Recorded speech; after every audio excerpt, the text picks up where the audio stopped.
সুপ্রিয় দর্শক মণ্ডলী, আমার এই যে প্যান্ট ছেঁড়াটা, এটা কোনো স্টাইল না। হাঁটু কেটে গেছে, হাতের এখানে আঘাত পেয়েছি, কনুইতে আঘাত পেয়েছি।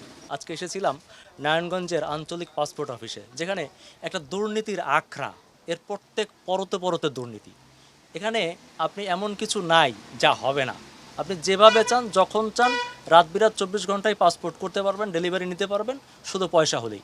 আর এটির সাথে জড়িত এখানকার কিছু কর্মকর্তা এবং আনসার বাহিনী, যাদেরকে আমরা আজকে হাতে নাতে ধরার চেষ্টা করছি। দর্শক, আপনাদেরকে দেখানোর চেষ্টা করছি।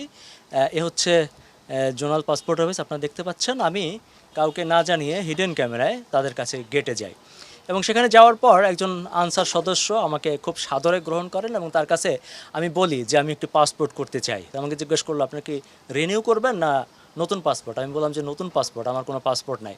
সমস্যা নাই, করে দেওয়া যাবে। হ্যাঁ, আপনার হচ্ছে 10,000 টাকার মতো লাগবে। শর্টকাট কোনো সার্ভিস আছে? আছে। হ্যাঁ আছে। কত কি লাগবে?